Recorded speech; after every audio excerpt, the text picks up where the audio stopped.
सर्वप्रथम मैं परमेश्वर का धन्यवाद देना चाहता हूँ।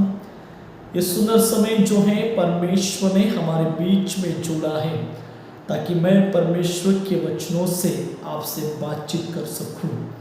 आज जो हम सीखने जा रहे हैं मेरे प्रिय लोगों, प्रार्थना के विषय में आज हम सीखने जा रहे हैं। प्रार्थना क्या है, आज इसके विषय में हम आपके बीच में बातचीत करेंगे। प्रार्थना परमेश्वर की प्रशंसा करना है, प्रार्थना जो है परमेश्वर से बातचीत करना है, प्रार्थना परमेश्वर की आराधना करना है और प्रार्थना परमेश्वर का धन्यवाद और उसकी स्तुति करते रहना है। प्रार्थना को कोई समय नहीं है मेरे प्रिय लोगों, प्रार्थना निरंतर हमें करते रहना है। पहली बात क्या है, जब आप प्रार्थना में बैठते हो तो आप अपनी मन की तैयारी करना है। आपको अपनी मन की तैयारी के साथ प्रभु के प्रार्थना में बैठना है।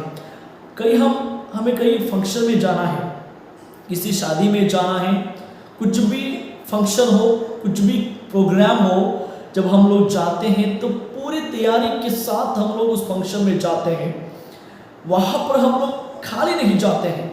तो उसी प्रकार जब हम लोग प्रार्थना में बैठते हैं तो पूरे मन के साथ हमें प्रार्थना में बैठना है। शरीर और आत्मा को दोनों को मिलाकर हमें प्रार्थना करना है, तभी जाकर आप परमेश्वर की उपस्थिति को वहां पर महसूस करेंगे। दूसरी बात क्या है कि जब आप प्रार्थना करते हो तो पूरे संसार का बर्डन लेकर प्रार्थना मत करो। चिंता के साथ दुखी मन होकर आप प्रार्थना कभी मत करो। आप जब इन सारे चीजों को लेकर आप प्रार्थना में बैठेंगे, चिंता को लेकेंगे, बर्डन आपके मन में होगा, तो आपकी प्रार्थना का उत्तर नहीं मिलेगा। आप पूरे मन को खोलकर आप प्रार्थना में बैठिए, क्योंकि प्रभु को पता है कि आप किस चिंता में गुजर रहे हैं, आपके अंदर कौन सा डिप्रेशन का आत्मा है, आपके अंदर कौन सी प्रॉब्लम से, कौन सी समस्या है, आपकी परिस्थिति क्या है, ये सब कुछ परमेश्वर को पता है। इसलिए आप जो है इन सारे बातों से आप दूर होकर आप प्रार्थना में आप बैठिए। तीसरी बात क्या है कि आप जब प्रार्थना करते हो तो किसी प्रकार की शंका आपके मन में नहीं होना चाहिए। अब बहुत से लोग क्या करते हैं कि जब प्रार्थना में बैठते हैं तो बहुत सी शंका लोगों में बनी रहती, संदेह, डाउट की आत्मा बहुत से लोगों में बनी रहती है। जब हम प्रार्थना करेंगे तो हमें प्रार्थना का उत्तर मिलेगा कि नहीं मिलेगा, ये सोच के साथ लोग प्रार्थना में बैठते हैं। बाइबल कहता है कि जब आप परमेश्वर से प्रार्थना करते हैं, विश्वास से प्रार्थना करते हैं, और जिन जिन विषयों के लिए आपने प्रार्थना किया है वो प्रार्थना का उत्तर आपको मिल चुका है, ये विश्वास के साथ आप प्रार्थना करते रहिए। आप जब प्रार्थना करते हो तो आपके मन में संदेह नहीं होगा, तो आप उस पहाड़ से भी कहोगे तो पहाड़ भी उखड़ कर समुद्र में गिर सकता है। इतनी शक्ति प्रार्थना में है मेरे प्रिय लोगों। और चौथी बात क्या है, आप बहुत से लोगों में बहुत सा कारण छुपा हुआ है। बहुत से लोग रीजन बताते कि मुझे समय नहीं मिल रहा है प्रार्थना करने के लिए। आज पता है क्यों ऐसा हो रहा है कि बहुत से लोग अपने फैमिली में बिजी हो चुके हैं, अपने कामकाज में बिजी हो चुके हैं, सेवकाई में बिजी हो चुके हैं, पर जो स्थान जो परमेश्वर को देना है वो स्थान जो है आज लोग परमेश्वर को नहीं दे रहे।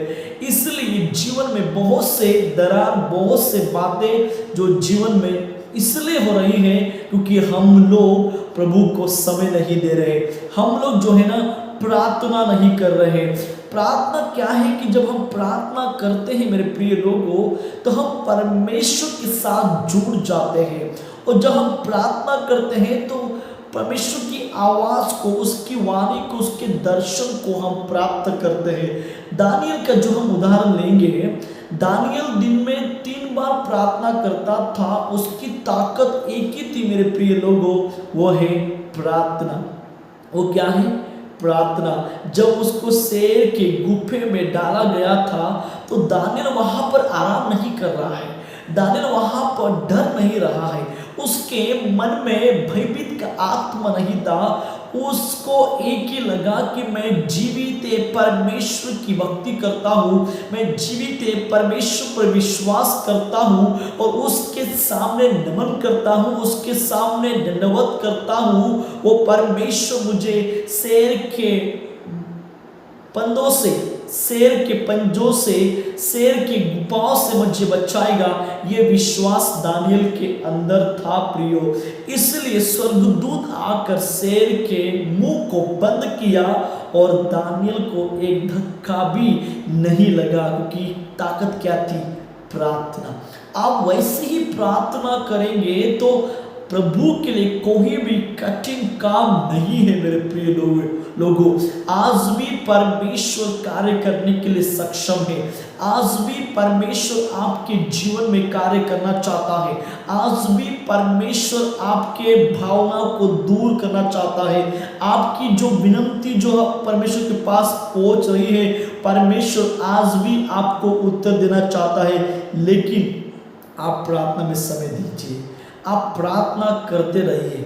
दिन हो, दोपहर हो या रात हो, प्रार्थना आप करिए। जब भी आपको समय मिलता है आप प्रार्थना करते रहिए, क्योंकि आप चलते बैठते उठते कामकाज करते समय आप कहाँ पर भी आप प्रार्थना कर सकते हैं। यीशु मसीह ने जंगलों में, पहाड़ों में यीशु मसीह ने प्रार्थना किया प्रियो। आपको जहां पर भी स्थान अच्छा लगता है, जहां पर भी आपको लगता है कि मैं इस जगह पर मैं प्रार्थना करूं, आप उसी जगह पर आप प्रार्थना कर सकते हैं। एक दिन मैं हॉस्पिटल में गया था, वहां पर जगह नहीं थी प्रार्थना करने के लिए। बहन जो है प्रेग्नेंट थी, डिलीवरी का समय था, ऑपरेशन थिएटर में उसको लेके गए थे, तो मुझे प्रार्थना करना था। तो मैंने एक पेड़ को देखा, पेड़ के नीचे गया और जाने के बाद वहां पर मैंने आधा घंटा मैंने वहां पर 30 मिनट मैंने वहां पर प्रार्थना किया। क्योंकि प्रार्थना आप कहां पर भी कर सकते हैं, प्रार्थना आपको करनी ही है। प्रार्थना के लिए कोई भी कारण मत बताइए। जब आप प्रार्थना करने के लिए कारण बताते हैं तो स्वर्गीय पिता हमें देख रहा है प्रियो। आप पर्सनल प्रेयर कीजिए, लोगों के लिए प्रेयर कीजिए। क्या पता आपके प्रार्थना से बहुत से आत्मे बच जाए, क्या पता है कि आपके प्रार्थना से बहुत सा मिराकल काम हो, क्या पता है कि आपके प्रार्थना से बहुत से लोग प्रार्थना में जुड़ जाए, क्या पता है कि आपके प्रार्थना से प्रभु आपको बड़ा प्रकाशन देगा। आप क्या पता है कि आपके प्रार्थना से बहुत से लोग स्वर्ग में जाएंगे, क्या पता है कि प्रार्थना से सबके बंधन श्राप की आत्मा टूट जाएगी। इसलिए आप प्रार्थना करो प्रियो। प्रार्थना हमारे जीवन में बहुत ही इम्पोर्टेंट है। प्रार्थना बिना हम जीवन में कुछ नहीं कर सकते। जब तक प्रभु हमारे साथ है तब तक हम बहुत कुछ कर सकते हैं। इसलिए प्रियो, मेरा विश्वास है कि आज से आप प्रार्थना करेंगे, मेरा विश्वास है कि आप प्रार्थना में बैठेंगे, मेरा विश्वास है कि आज कुछ भी आप कारण नहीं बताएंगे। ये मेरा विश्वास है। God bless you all of you.